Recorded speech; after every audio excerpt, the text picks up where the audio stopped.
On the morning of March 6, 2005, a dive team from the Texas Department of Public Safety lowered itself into a small stock pond on a remote ranch outside San Angelo, Texas. The water was cold and clouded with silt, the kind of pond a person could walk past 100 times without a second look. The search was slow and methodical. There was no way to rush it. For 3.5 hours, the investigators on the shoreline stood in a thin West Texas wind and waited, watching the surface and the divers' airlines, not knowing what, if anything, was down there. And then one of the divers found something. It was a man, resting in only a few feet of water, held to the bottom by a deliberate arrangement of weight, tire rims, concrete blocks, a boat anchor, all wired and tied to his body so that he could not rise. When the items were cut away and the body finally lifted free, the cold water had preserved it almost perfectly. The man on the shore that day had spent decades recovering human remains. This was something he had never encountered. In all the 36 years I've been doing this, I've never had a human remains in water with apparatuses tied around his person to hold him in the water. The body would be identified as Staff Sergeant Michael Severance, 24 years old, of Lee, Maine. He had been missing for nearly 2 months. To understand how a decorated airman ended up at the bottom of that pond, you have to go back, not to the night he died, but to the kind of man he was, and the long road that brought a boy from northern Maine to a ranch in Texas. Michael Severance was born on July the 20th, 1980, in Lee, Maine, a small rural town less than 50 miles from the Canadian border. He was, by his family's account, a little mischievous and hard to predict, sometimes shy and awkward as a kid, but transformed the moment you put him on a pair of skis. He was good at almost anything on wheels, and he had a way of fitting into nearly any crowd he found himself in. As high school graduation neared, Michael told his father he wanted to drive a truck, to haul logs, close to home in Lee. His father, Leslie, had served in the Air Force, and he encouraged his son to see something of the world first, before settling on a life within a few miles of where he'd been born. Years later, that piece of advice would haunt the older man.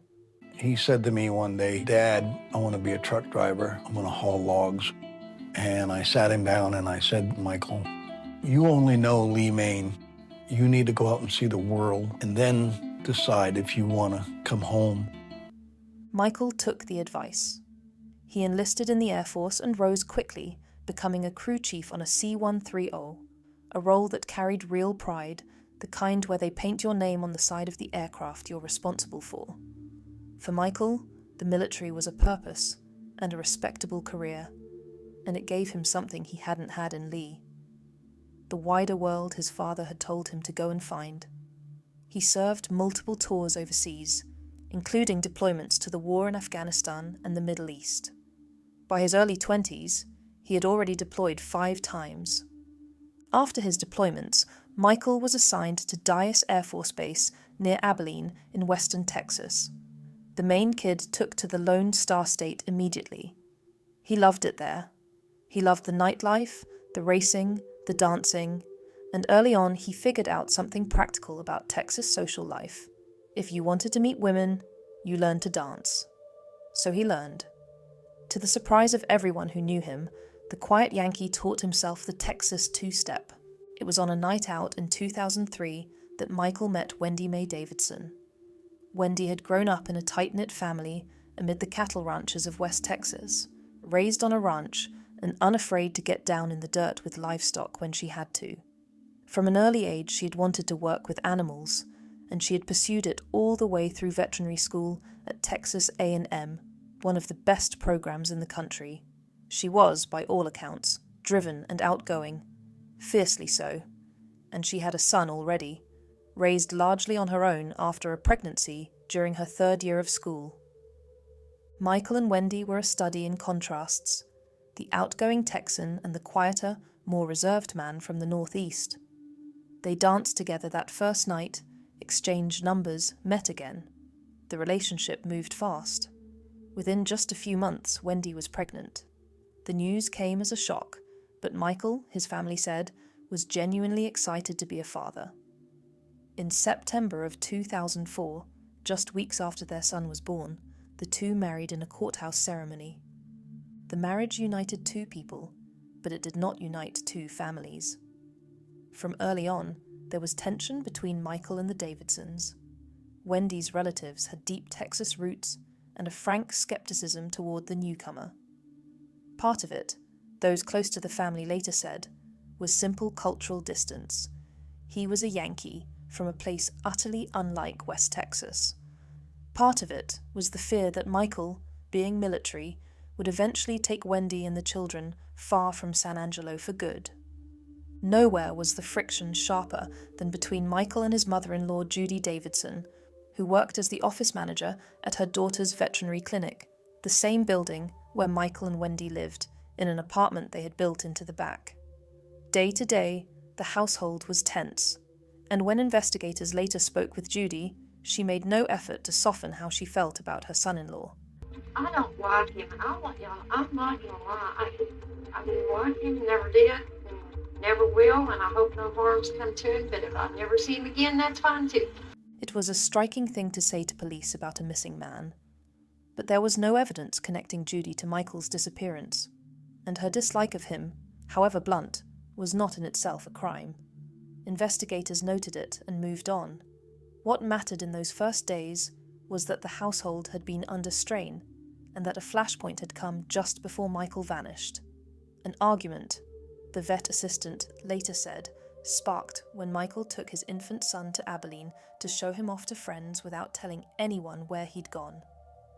In January of 2005, Michael and Wendi were planning a trip more than 2,000 miles northeast to Lee, Maine.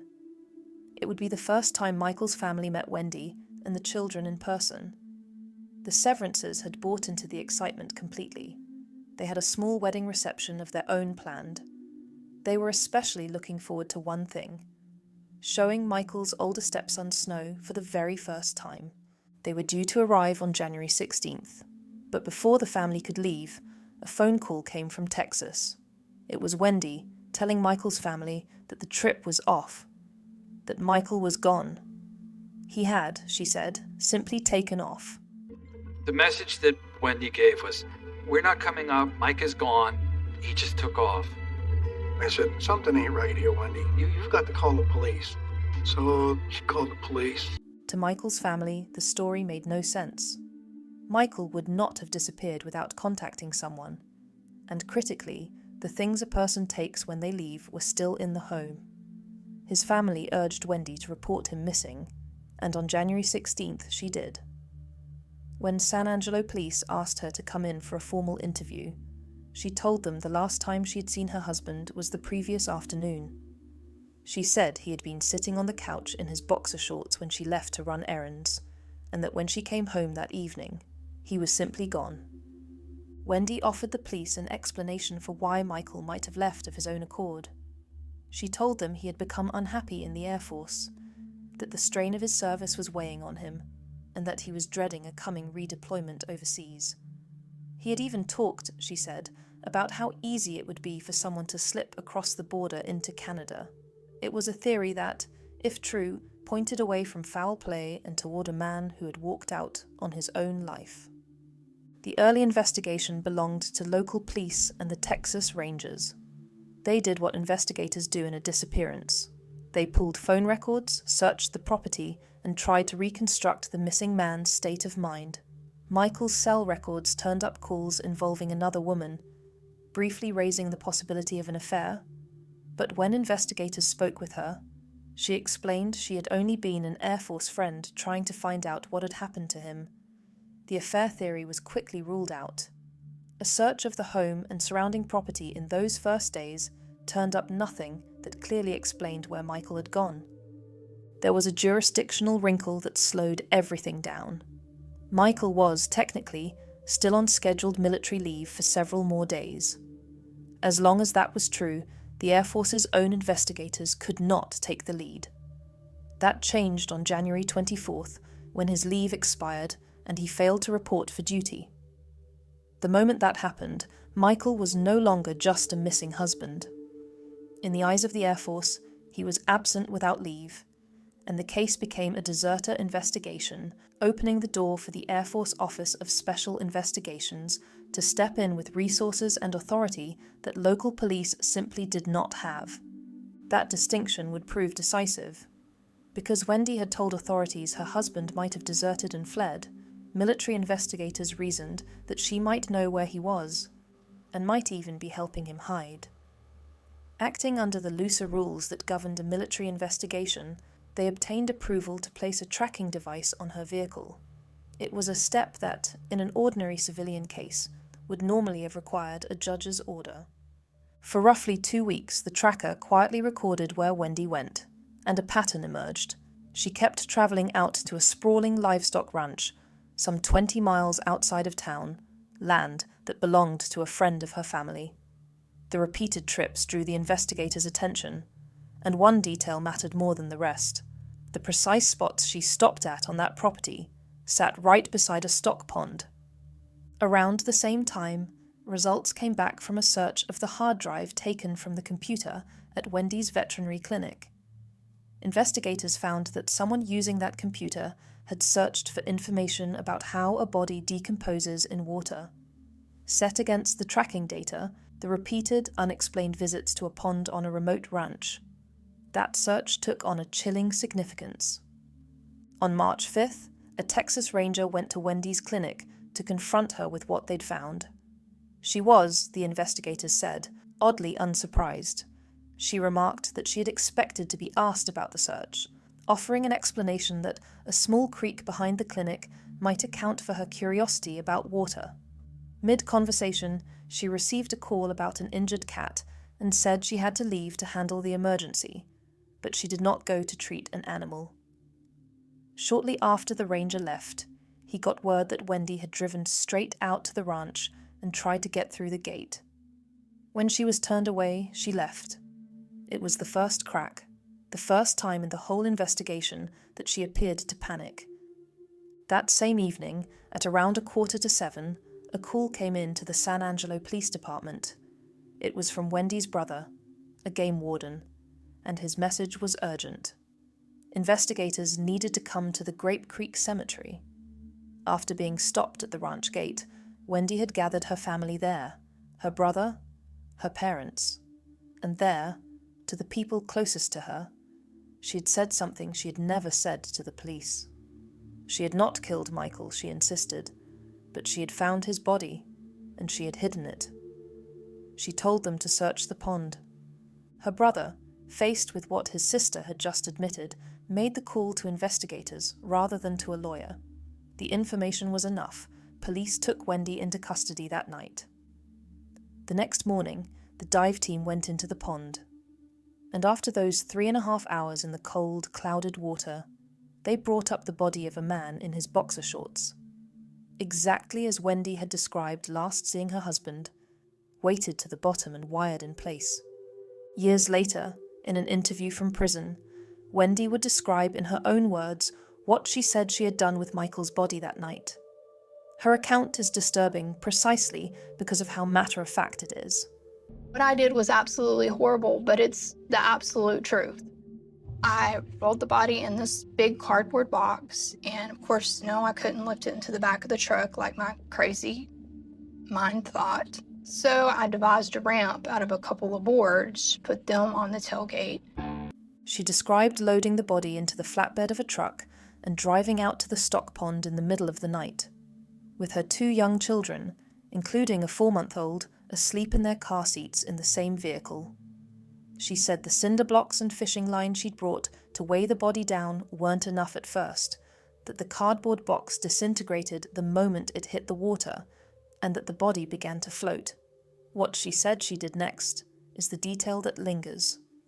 I knew air made bodies float, so I decided to make holes in the body, vent holes, so the air could escape. Those holes were the punctures investigators had found.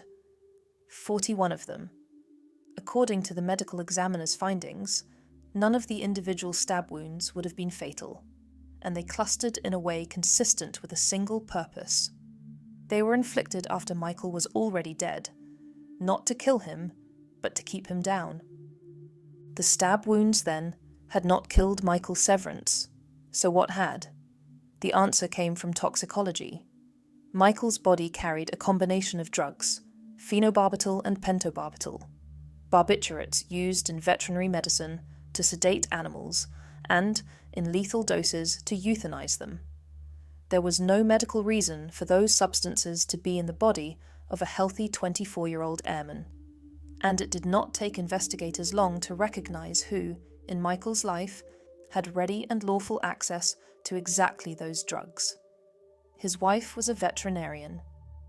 By law, a veterinary practice must keep controlled substance logs recording every dose of these medications, line by line. Investigators obtained Wendi's logs and went through them. One entry stood out. It recorded an unusually large dose of phenobarbital administered to a small dog named Wheezy. When the dog's owner was interviewed, she said Wheezy had been brought in for seizures and had been prescribed something else entirely. Never the barbiturate the log claimed. It was a discrepancy that pointed in one direction, a record of a powerful drug being signed out against an animal that never received it. A grand jury upgraded the charges from Wendi's initial arrest. She was indicted for the murder of Michael Severance and for 2 counts of tampering with or fabricating physical evidence. And yet, for all the evidence the investigation assembled, the tracker, the pond, the search history, the weighted body, the logbook, one question stubbornly refused to resolve. The man who built the case against her could establish a great many facts. He could not establish why. I was never able to establish a motive for the murder. I could establish a lot of facts. Theories were offered. Some pointed to the open hostility between Michael and the Davidson family, the mother-in-law, who said plainly she had never wanted him around. Some wondered whether Wendi feared what a divorce might do to her custody of the children or her finances. The couple, those close to them said, was not wealthy, and Michael's long commute and looming redeployment had put the household under strain. But none of it amounted to a proven motive. The facts were overwhelming. The reason behind them stayed locked away. For a year, both sides prepared for a long trial. Wendi faced the possibility of 9 to 99 years in prison if convicted. Then, in October of 2006, with the trial approaching, her defense changed course.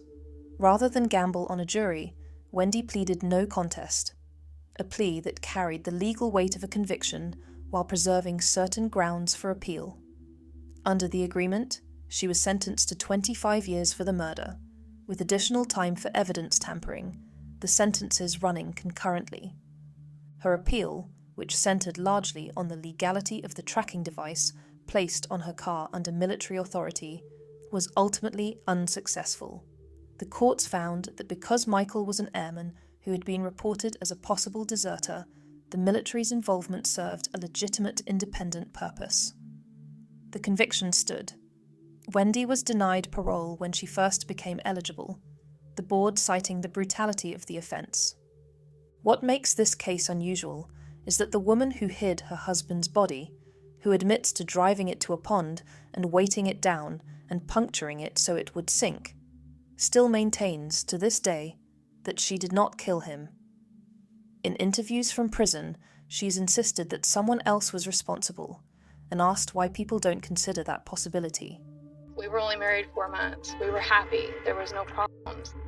And if he was, could have somebody else murdered him? Instead of just always thinking, why did you murder him? She has spoken of everything she lost: her husband, her children, her career, her freedom. But for Michael's family, the arithmetic of her losses has never balanced the central fact. The drugs that killed Michael were drugs she controlled. The body was hidden by her hand. And the explanation for the most important question, why a war hero who had survived 5 deployments died poisoned in his own home, went with her into a no-contest plea that may mean it is never spoken aloud at all. Michael Severance was buried in Maine, in the small world his father had once urged him to leave so that he could see something larger. He had done exactly that. He had crossed the country, served his nation in 2 war zones, married, and become the father he was, by every account, excited to be. He was on the verge of bringing his new family home to meet the people who loved him, waiting, more than anything, to watch a little boy see snow for the first time. For his brother, the loss cut at his own sense of self. So when I lost Mike, I lost a big part of myself. And for his father, the grief came tangled with a guilt that no one else thought he deserved. The quiet, impossible math of a parent, wondering whether different advice, years earlier, might have kept his son alive and at home, hauling logs in Lee, Maine. But if I hadn't have said that, if I'd have said, go ahead and be a truck driver, Mike, he might be coming through the door right now.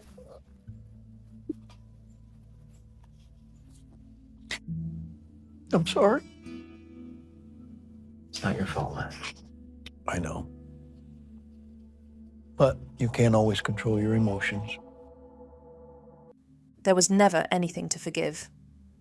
Michael went out and saw the world because he was the kind of man who could thrive almost anywhere, in almost any crowd.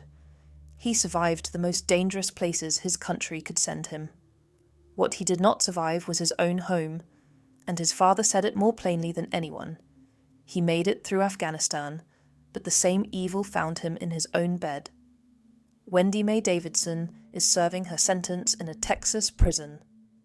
Michael's son spends pieces of his childhood with his father's family in Maine, close, finally, to where his dad came from, and to the snow Michael never got to show him.